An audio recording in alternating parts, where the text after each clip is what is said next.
तो फ्रेंड्स, आज के इस वीडियो के अंदर मैं आपको एक ऐसा जुगाड़ बताऊंगा जिससे आप बिना किसी प्रिपरेशन के आप गेट निकाल सकते हो। ठीक है, अब यहाँ पर एक बात यह है कि जब भी मैं ये बोलता हूँ कि आप गेट निकाल सकते हो तो मैं इस साथ में मेंशन करता हूँ कि यहाँ पर गेट निकालने का क्या मतलब होगा, या आप खुद डिसाइड करोगे कि मतलब आप गेट निकालना आपके लिए आईआईटी में एडमिशन लेना है या पीएसयू की जॉब है या वटेवर।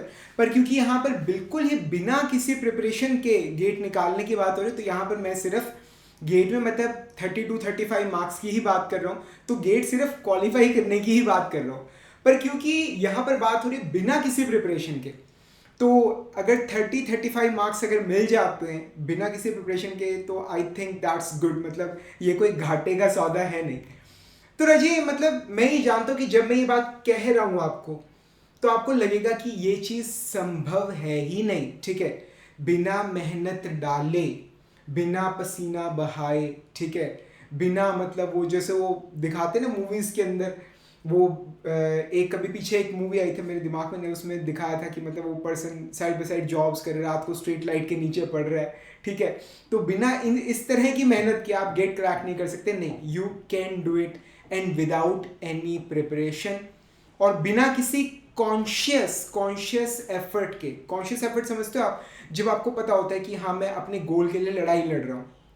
ठीक है, सो दैट्स कॉन्शियस एफर्ट। एक अनकॉन्शियसली आप कुछ भी कर रहे हो, दैट्स अ डिफरेंट थिंग। ठीक है, पर कॉन्शियस एफर्ट होता है जब आप मतलब एक टाइम निकाल के आप प्रॉपर अपने गोल्स के लिए आप स्टडी कर रहे हो, मेहनत कर रहे हो, so that's a different thing. ठीक है, तो बिना किसी कॉन्शियस एफर्ट के मतलब आपका जो गेट एग्जाम है वो अपने आप निकल जाएगा। ठीक है, मतलब मनीष जिंदल की दुनिया में भाई सब कुछ संभव है। ठीक है, तो मैं अपनी इस चीज को प्रूव करने के लिए, ठीक है, आई कैन प्रूव दिस पहले कि इट कैन बी डन, ये हो सकता है।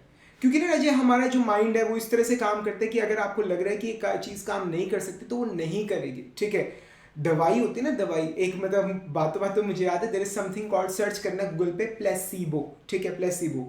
उसमें क्या होता है कि आप किसी पर्सन को एक मेडिसिन देते हो कि भाई ये दवाई तेरा बुखार उतारेगी, कंफर्म है, ये वर्ल्ड की बेस्ट मेडिसिन है। वो बंदा इस पर ट्रस्ट कर लेता है, वो दवाई ले लेता है और ही गेट्स क्योर्ड, वो ठीक हो जाता है। ठीक है, इरिस्पेक्टिव ऑफ द फैक्ट कि वो मेडिसिन अच्छी थी या बेकार थी।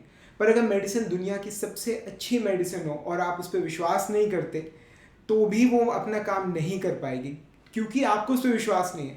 तो मेरे ख्याल से इससे पहले कि मैं आपको टेक्निक बताऊं जिससे आप बिना किसी प्रिपरेशन के आप गेट निकाल सकते हो, और शायद आपको ट्रस्ट दिलाना थोड़ा ज़्यादा ज़रूरी है कि yes it can be done, कि हाँ ये जो काम है ये किया जा सकता है। तो सबसे पहले तो मैं ये प्रूव करता हूँ कि yes it can be done. उससे पहले मैं आपसे एक सवाल पूछना चाहता हूँ कि मतलब स्कूल टाइम के अंदर, स्कूल टाइम में मतलब जब आप 5th से 8th क्लास में थे, ठीक है, तो मैं एक्सपेक्ट कर रहा हूँ कि आपने एक एक्स्ट्रा ऑप्शनल लैंग्वेज सब्जेक्ट पढ़ा होगा डेफिनेटली, मतलब कोई ना कोई होगा ज़रूर।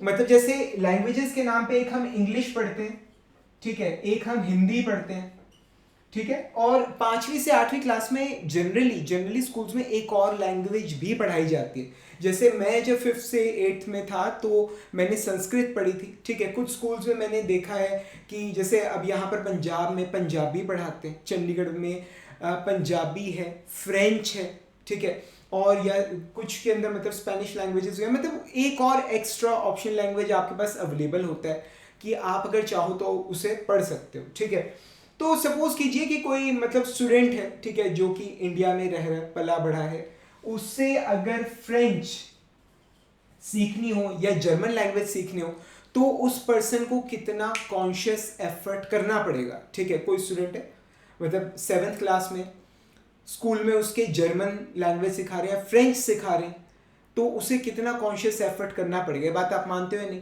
पर यहीं पर रजे, अब एक बात थोड़ा सोच के देखना, कोई पर्सन है वो फ्रांस में पैदा हुआ है, ठीक है, वो फ्रांस में पैदा हुआ है, जर्मनी में पैदा हुआ है। अब जब वो बच्चा वहां पैदा हुआ है, ठीक है, तो जब वो धीरे धीरे बड़ा हो रहा है, 1 साल का हो रहा है, 2 साल का, 3 साल का, 4 साल का, तो क्या उससे इतना कॉन्शियस एफर्ट करना पड़ेगा जर्मन लैंग्वेज सीखने के लिए, फ्रेंच लैंग्वेज सीखने के लिए? ठीक है, तो ऑफ कोर्स नॉट। ठीक है, जैसे हम जब पैदा हुए तो हमने जैसे हिंदी सीखी, ठीक है, या इंग्लिश सीखी, या जैसे जो लोग तमिलनाडु में रहते हैं उन्होंने तमिल सीखी, जो गुजरात में रहने उन्होंने गुजराती सीखी। तो जैसे आपने अपनी जो लैंग्वेज आपके आसपास के लोग बोल रहे हैं, आपने मतलब जब आप पैदा हुए थे, ठीक है, उस वक्त हम एफर्ट वगैरह ये सब भारी भरकम वर्ड्स हम नहीं सोचते थे, हमें पता भी नहीं थे। तो आपने एक लैंग्वेज कैसे धीरे धीरे आपने उठा ली, किसी ने आपको सिखाया नहीं कि भाई ये चीज़ है, ये चीज़ है, ठीक है, ये हवा है, कुछ नहीं, आपने सब कुछ अपने आप सीख लिया, ठीक है। क्या उस तरह से आप मैकेनिकल इंजीनियरिंग नहीं सीख सकते, ठीक है। तो जैसे कोई पर्सन फ्रांस में रह रहा है उसको फ्रेंच आती है, जो जर्मनी में रह रहा है उसे जर्मन आती है, ठीक है। हम यहाँ रह रहे हैं, इंडिया में रह रहे हैं, हमें हिंदी आती है, पंजाबी आती है, गुजराती आती है, तमिल आती है, मलयालम आती है, ठीक है, जो भी आपके एरिया में बोला जा रहा है। तो इस तरह से मैकेनिकल लैंग्वेज क्यों नहीं सीख सकते? मैं यहाँ पे मैकेनिकल लैंग्वेज की बात कर रहा हूँ, ठीक है। मतलब एक ना, मतलब जैसे न्यूटन ना पेड़ के नीचे बैठा हुआ था, तो कहा जाता है कि ऊपर से ना एक सेब नीचे गिरा, तो उसके दिमाग में आया यार कि सेब ना नीचे क्यों गिरा, ये ऊपर भी तो जा सकता था। और फिर उसने कंसेप्ट ढूंढा ग्रेविटी का, ठीक है, कि कोई भी चीज़ है जो हमारी धरती में है उसे नीचे की तरफ खींच रही है, ठीक है, तो ग्रेविटेशन का कंसेप्ट निकल के आया। तो कई बार ना आपके सामने कोई घटना घटती है जिससे आपके दिमाग में ना क्वेश्चन मार्क आता है कि यार ऐसा क्यों हुआ, फिर वहां से कोई नई कंसेप्ट निकल के आता है, ठीक है। तो ऐसे ही मेरे साथ हुआ। मैं कल मतलब सोशल मीडिया पे मैंने एक वीडियो देखा, उसके अंदर ना एक बाउल था, ठीक है। ये मैं एक्सपेक्ट कर रहा हूँ कि ये वीडियो शायद हो सकता है आपने भी देखा हो, ठीक है। तो उस बाउल था और उसके अंदर ना एक लट्टू, ठीक है, जिसे टॉप बोलते हैं, टॉप, ठीक है, लट्टू होता है वो, ठीक है, वो पड़ा हुआ था इस तरह से। अब तो खैर लट्टू तो हमारे जमाने के होते थे, ठीक है, आजकल की जो जनरेशन है वो तो वे ब्लेड बुलाती है, ठीक है। वो रस्सी खींचो और वो जो लट्टू है, जो वे ब्लेड है, वो घूमना शुरू हो जाता है, ठीक है। तो वो बाउल के अंदर ना एक वे ब्लेड पड़ा हुआ था, ठीक है, इस तरह से, एंड इट वॉज स्टेशनरी, वो बस नीचे जमीन पे पड़ा हुआ था, ठीक है।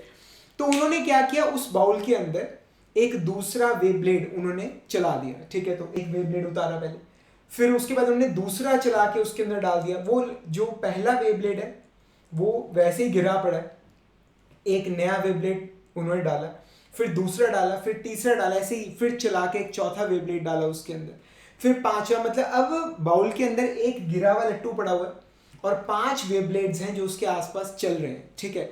और वो वे ब्लेड्स जो है वो ऑफ कोर्स अब वो बीच में गिरा हुआ तो उससे बार बार टकरा रहे हैं।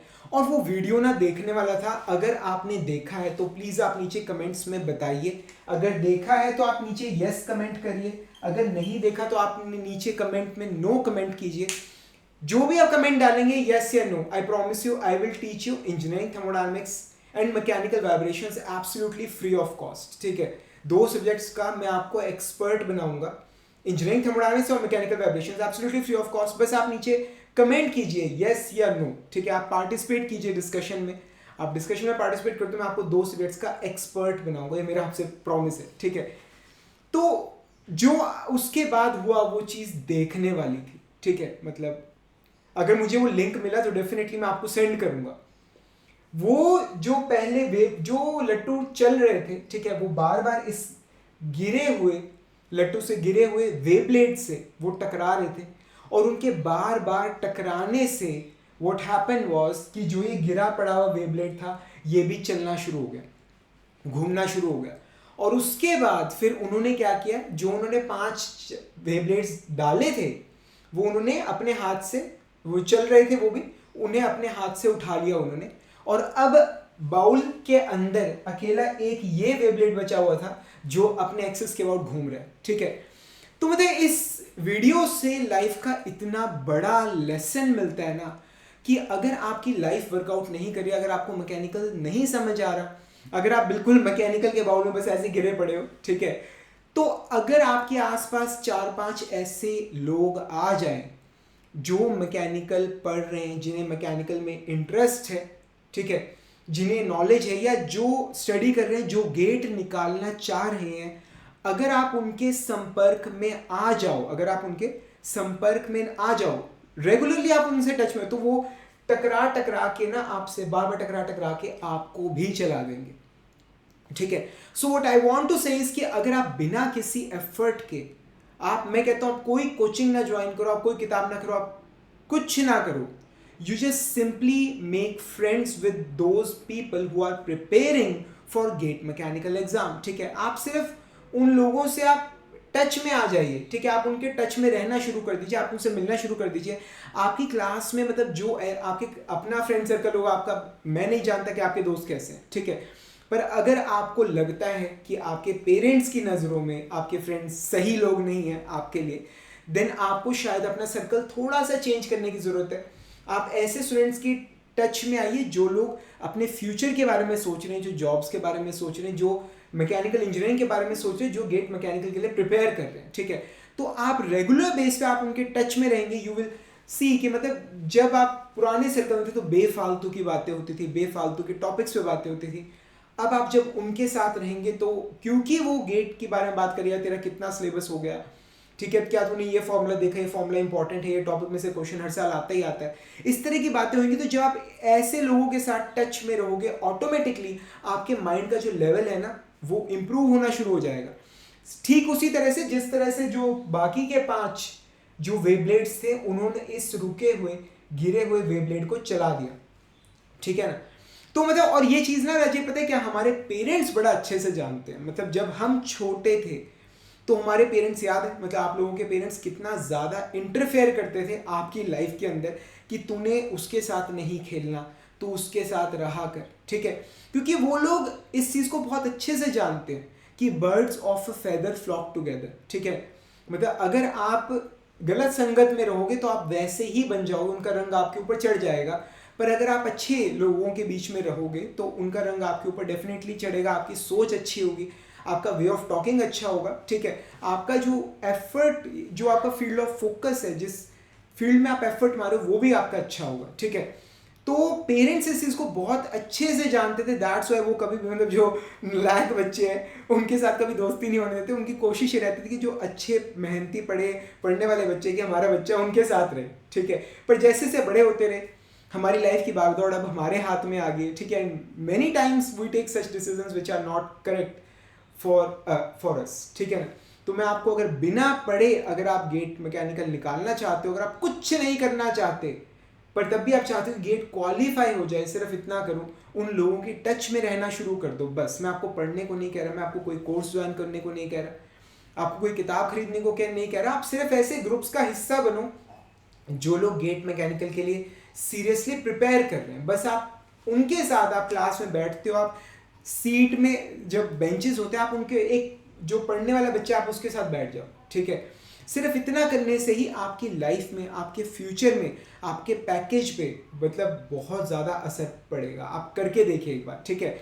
और अगर आप सिर्फ इतना बता देते हो कि आपने ये वीडियो देखा है या नहीं देखा, यस या no, whatever is the answer, अगर आप नीचे कमेंट्स में मेंशन करते हो, I promise you I will make you an expert of engineering thermodynamics and mechanical vibrations, ठीक है। मेरी जो एंड्रॉयड ऐप है Manish in the GATE mechanical lectures, उस पर मैं आपको इंजीनियरिंग थर्मोडायनेमिक्स पढ़ाऊंगा, मैकेनिकल वाइब्रेशन का मैं अभी एक क्रैश कोर्स रन कर रहा हूँ, मैं आपको उसमें फ्री ऑफ कॉस्ट ऐड कर लूँगा और सिर्फ 10 आवर्स के अंदर मैं आपको मैकेनिकल वाइब्रेशंस का बादशाह बना दूंगा। That's my promise. उसमें भी सिर्फ 4 घंटे ही पढ़ाऊंगा मैं, 4 घंटे में पूरा मैकेनिकल वाइब्रेशन कवर, ठीक है। और बाकी के जो 6 आवर्स होंगे उसमें हम न्यूमेरिकल्स की प्रैक्टिस करेंगे, देखेंगे कि न्यूमेरिकल्स कैसे सॉल्व किए जाते हैं, ठीक है। तो कैसा लगा वीडियो नीचे कमेंट्स में मेंशन कीजिएगा। कुछ भी पूछना है नीचे कमेंट्स में पूछ लो, नहीं तो जो मेरी एंड्रॉयड ऐप है उसमें चैट सेक्शन पे आप मुझसे पूछ सकते हो, नहीं तो आप मेरा फ़ोन नंबर ले लो 7206873757, ये मेरा पर्सनल नंबर है, ठीक है। आप इस पर मुझसे व्हाट्सएप पे इंटरेक्ट कर सकते हो, एंड प्लीज़ व्हाट्सएप ओनली, ठीक है। थोड़ा शेड्यूल थोड़ा टाइट रहता है, कॉल्स रिसीव करने में थोड़ा सा इशू रहता है, तो आपको कुछ भी पूछना है आप इस नंबर पे व्हाट्सएप कर दो, ठीक है, और I will definitely try to help you, ठीक है। जल्दी मिलेंगे फ्रेंड्स अगले लेक्चर के अंदर, तब तक के लिए thank you much and wish you all the best.